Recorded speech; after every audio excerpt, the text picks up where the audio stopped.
बच्चों, आज मैं आपको एक कहानी सुनाती हूँ। कहानी का नाम है बोलती गुफा।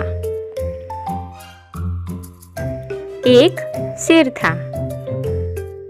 एक दिन शेर पूरे जंगल में घूमा,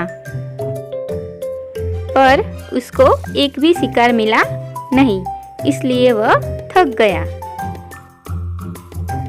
शाम होने आई थी।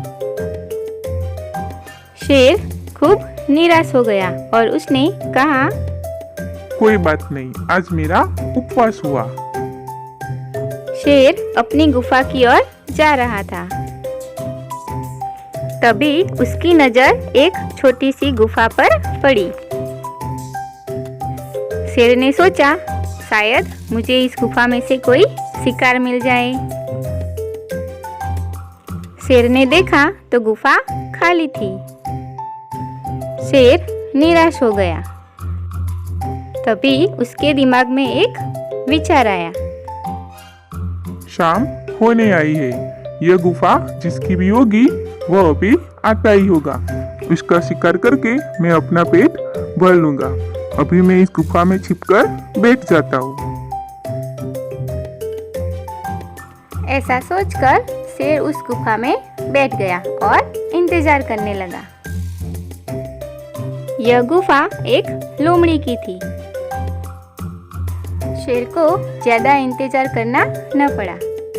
थोड़ी देर में तो अपनी नजर चारों तरफ घुमाती हुई लोमड़ी वहां आ पहुंची। तभी अचानक से उसके पैर थम गए।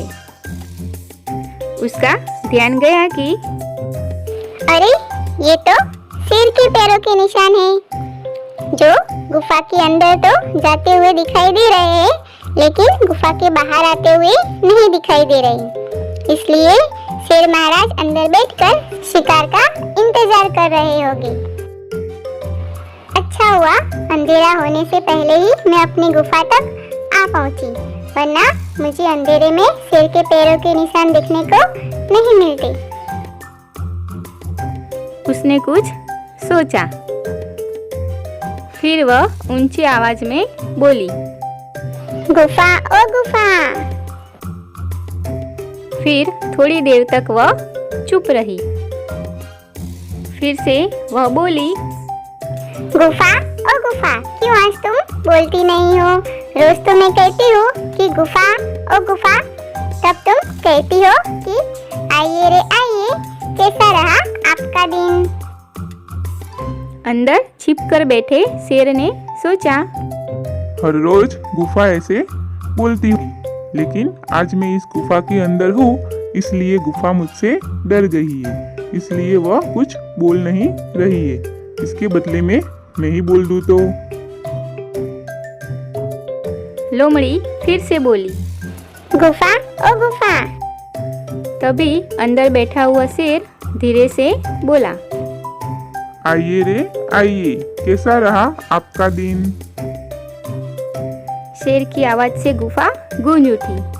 उसकी आवाज गूंजने लगी और आसपास में रहने वाले सभी जानवर भी चौकन्ना हो गए। शेर को लगा कि अब लोमड़ी अंदर आएगी, पर लोमड़ी की जगह उसकी आवाज आई। शेर महाराज, गुफा तो कभी बोलती होगी। Bye bye. शेर ने जब गुफा में से बाहर झांक कर देखा तो लोमड़ी वहां से दुम दबाकर भाग रही थी।